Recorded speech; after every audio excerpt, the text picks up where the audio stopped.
Hello, আসসালামু আলাইকুম। আমি তৌকির আহমেদ। আমার আইবিএস হয়েছিল। আমি আইবিএস থেকে কিভাবে সম্পূর্ণ সুস্থ হলাম, এই গল্পটা আজকে আপনাদের সাথে করব। যারা আইবিএস রোগে ভুগতেছেন, আশা করি সকলের উপকার আসবে। সালটা 2021-এর দিকের কথা মনে হবে। করোনার পরপরই আমার আইবিএস হয়। করোনার সময় তখন জব করতাম না, বাসায় থাকতাম এবং প্রচুর আজে বাজে খাওয়া দাওয়া হতো, কোনো কাজকর্ম করতাম না এবং এক প্রকার অলস জীবনযাপন করতাম। তো প্রথমে আমার গ্যাসের সমস্যা হয়। আমি যাই খাই আমার গ্যাস বেড়ে যায় এবং প্রচুর ব্লোটিং হতো এবং খুব মানে খাবার খেলেই খুব অশান্তি লাগতো। তখন আমি জানতাম না আইবিএস জিনিসটা কী। তো প্রথমে আমি ডাক্তারের কাছে গেলাম। ডাক্তার বরাবরের মতোই একটা গ্যাসের বড়ি দিল, সাথে ডমপিরিডন, এই দুইটা ওষুধ দিল। তো আমি ১ মাস খেলাম। আমার সমস্যা কোনোভাবেই ঠিক হলো না। পরবর্তীতে আমি আরেকটা ডাক্তারের কাছে যাই। উনিও দেখি সেম গ্যাসের ওষুধ, ডমপিরিডন এবং সাথে একটা আ টেনশনের ওষুধ দিল, যেটা অ্যানজেন্টা নামে পরিচিত। আ বা এই ডিপ্রেশন গ্রুপের একটা ওষুধ দিয়েছিল। নামটা ঠিক মনে পড়ছে না। আ কিছুদিন খেলাম, তারপরেও সমস্যা ঠিক হয় না। এরপর থেকে আমি সমস্যায় ভুগতেই থাকি। আমি যা খাই কোনো কিছুই হজম হয় না। বারবার পাতলা পায়খানা হতো এবং শরীরে ক্রমশ দুর্বল হয়ে যাই এবং কোনো কাজেই আমার মন বসে না। আ এর কিছুদিন পরে আমার প্যানিক অ্যাটাক হওয়া শুরু করলো। আমি দাঁড়ায় থাকলে মনে হতো যে পড়ে যাবো। আমি চলতে ফিরতেও পারতাম না, এমন একটা অবস্থা তৈরি হলো। তখন আমি করতাম কি, আমার অফিসের পাশেই হাসপাতাল ছিল। আমি তখন কক্সবাজারে থাকি। তো আমি সপ্তাহে ২-৩ টা ডাক্তার দেখাই। আর খোঁজখবর রাখি যে আ কখন কোন ডাক্তার আসছেন। আ গ্যাস্ট্রোএন্টারোলজিস্ট বা মেডিসিন স্পেশালিস্ট যা আছে আমি সবাইকে আ দেখানো শুরু করি এবং যত প্রকার টেস্ট আছে সব রকম টেস্ট করি। টেস্টের রেজাল্ট মোটামুটি সব ঠিকই আসে, কোনো সমস্যা ধরা পড়ে না। আ ডাক্তাররা মূলত আমাকে কিছু রেগুলার টেস্ট দিত। যেমন সিবিসি দিত, তারপরে সেরাম কোলেস্টেরল দিত, কোলেস্টেরল টেস্ট করতাম, তারপরে ইলেক্ট্রোলাইট দিত। আ এই টাইপ জাতীয় টেস্ট দিতেই থাকতো। যার কাছে যাইতাম দিত, কিন্তু কোনো সমস্যার সমাধান হতো না। পরে আমি আরও কিছু ডাক্তার দেখাই। এক পর্যায়ে ডাক্তাররা আমাকে আ ডিপ্রেশন বা মানসিক সমস্যার ওষুধ দেয়া শুরু করে। আমার মনে আছে তখন আমি খেতাম ফ্লক্সিটিন 20, প্রোলার 20 খাইতাম। কিন্তু তারপরেও আমার অবস্থার কোনো উন্নতি হয় না। আমি এক প্রকার হতাশ হয়ে যাই এবং আ একটা সময় চাকরি-বাকরিও ছেড়ে দেওয়ার ইচ্ছা হচ্ছিল যে বাসা থেকে বের হইলে আমি মানে বাসায় যে ব্যাক করব এই শক্তিটুকু তখন ছিল না। তো আমি খুব হতাশ হয়ে গেলাম এবং একদিন মনে আছে চিরঙে এসে আমি প্রায় ২৫,০০০ টেস্ট, এমন কোনো টেস্ট নেই যে করিনি। কিন্তু সবগুলো টেস্টই নরমাল আসে। কোনোরকম কোনো সমস্যা ধরা পড়েনি। কিন্তু আমার এই পেটের সমস্যা দিন, দিন বাড়তেই থাকে। আমি কিছু খেলে হজম হয় না, ব্লোটিং হয় আর প্রচণ্ড গ্যাস। আর সবসময় ভয়ে থাকতাম যে কখন বাথরুম হয়ে যাবে কোথায় তা ঠিক নাই। আইবিএস রোগীদের সাথে যা হয়, আমার আইবিএস ডি ছিল। তো এরকম চলতে, চলতে আমি আস্তে, আস্তে আ বাংলাদেশের মানে কক্সবাজারে যত ডাক্তার ছিল প্লাস ঢাকাতে প্লাস আমার গ্রামের বাসা ঝিনেদা, সব জায়গায় আমি ডাক্তার দেখানো শুরু করি এবং কোনো কিছুতেই কোনো উপকার আসে না। তখন আমি এক পর্যায়ে কী করি, এক পর্যায়ে আমি নিজে, নিজে পড়ালেখা শুরু করি। ইউটিউবে ভিডিও দেখি প্রচুর। আ তখন ডক্টর এরিক বার্গের ভিডিও আসে।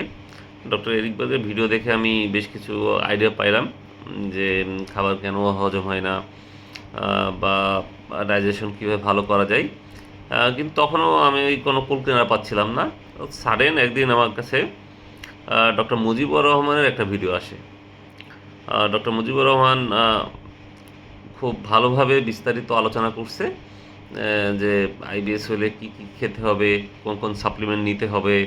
অ্যা এবং ইন দ্য মিন টাইম আমি ফেসবুকে তার একটা post pi, how to knock out digestive problem.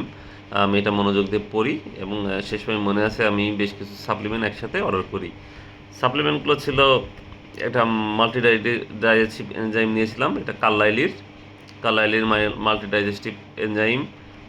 নাওয়ের 5-HTP নিয়েছিলাম। তারপরে ঘুমের জন্য আমি একটা নিয়েছিলাম স্লিপিং গোলি। ওটার মধ্যে ছিল ম্যাগনেসিয়াম সাইট্রেট ছিল, ও মেলাটোনিন ছিল। ভিটামিন D3 ছিল, লেমন বাম ছিল, আরও বেশ কিছু হার্ব ছিল। এর সাথে আমি তখন ম্যাগনেসিয়াম গ্লাইসিনেট নিই, আর্টিচক নিই, সাথে বেনফোটামিন নিই। নেওয়ার পরে দেখি যে 4-5 দিন পরে আমার ডাইজেশন ভালো হয়ে গেছে এবং 10-12 দিনের মধ্যে আমি সম্পূর্ণ সুস্থ হয়ে গেছি একদম। আজকে পর্যন্ত আমার আর কোনো সমস্যা দেখা যায়নি এবং কোনো কিছু খেতেই আমার ভয় লাগে না। আমি দুধ চা এবং আটার তৈরি গ্লুটেন জাতীয় খাবারও খেতে পারছি। তবে গ্লুটেন জাতীয় খাবার খেলে একটানা 10-12 দিন যদি সকালে পরোটা বা রুটি খাই তখন একটু সমস্যা দেখা যায়। এখন আমি নিজেই কিছু নলেজ গ্যাদার করছি যে কীভাবে খাবার হজম ভালো হয়। আসলে খাবার হজম হওয়ার জন্য মানসিকভাবে শান্তিতে থাকতে হবে। মানুষের নার্ভাস সিস্টেম ২টা, সিম্প্যাথেটিক এবং প্যারাসিম্প্যাথেটিক। প্যারাসিম্প্যাথেটিক নার্ভাস সিস্টেমের কাজ হলো ঘুমানো, খাওয়া এবং সেক্স করা। আপনি যদি দুশ্চিন্তায়, অস্থিরতায় থাকেন তাহলে আপনার এই ৩টা কাজ কোনোদিনই হবে না এবং আমাদের খাবার হজম না হওয়ার পেছনে আরও একটা বড় কারণ হলো অ্যান্টি আলসার ড্রাগ, যা গ্যাসের ওষুধ নামে পরিচিত। এই গ্যাসের ওষুধ খেলে পেটের হাইড্রোক্লোরিক অ্যাসিড আরও দুর্বল হয়ে যায় এবং প্রোটিন ভাঙতে এবং অন্যান্য খাবার হজম করতে আরও সমস্যা হয়ে যায়। এজন্য আমি যেই কার্লাইলি ডাইজেস্টিভ এনজাইম নিয়েছিলাম, ওখানে বেটাইন হাইড্রোক্লোরাইড ছিল, যেটা পেটের HCl বাড়ায়। সাথে আনারসে থাকে বোমালিন ছিল, পেপিন ছিল, ওয়াক্স বাইল ছিল এবং এর সাথে বেশ কিছু প্রোবায়োটিক্স ছিল। তো আমি জীবনে অনেক ওষুধ খেয়েও ভালো হলাম না, কিন্তু ইউটিউবের একটা ভিডিও দেখেই আমার জীবনটা পরিবর্তন হয়ে গেছে। এখন আমি আইবিএস থেকে সম্পূর্ণ মুক্ত এবং সুন্দর জীবনযাপন করছি। তো আমি বলবো যাদের আইবিএস তারা আসলে কমন প্র্যাকটিস যারা বাংলাদেশে করেন তারা আসলে এটাকে ওইভাবে ট্রিট করতে পারেন না। তাদের কমন ওষুধ থাকে কিছু, যেমন মেভিরিন থাকে, মেভিরিনের হাইড্রোক্লোরাইড দেয়, সাথে টেনশনের একটা মেডিসিন দিতে পারে, ইসিলিটোপ্রাম গ্রুপের যেমন লসিটা দিতে পারে বা অন্যান্য অনেক এই জেনেরিকের ওষুধের অভাব নাই। এর সাথে সবার একটা কমন কাজ হলো একটা করে গ্যাসের মেডিসিন দেওয়া, কিন্তু এইগুলো খেলে আরও অবস্থা আরও খারাপ হয়, ভালো হয় না। তো আমি আমার পরামর্শ থাকবে যাদের আইবিএস আছে তারা আসলে প্রপার যেন ট্রিটমেন্ট পায়, ঘাবড়ে যেন না যায়। বাংলাদেশে বেশ কিছু ডাক্তার আছেন যারা অল্টারনেটিভ মেডিসিন প্র্যাকটিস করেন, যেমন ডক্টর মুজিবুর রহমান, যিনি যার ভিডিও দেখে আমার ভালো হয়েছে। ডক্টর মুজিবুল হক আছেন, ডক্টর জাহাঙ্গীর কবির আছেন। এরা আসলে ওষুধমুক্তভাবে সাপ্লিমেন্টের মাধ্যমে এইসব রোগের সমাধান দিতে পারে।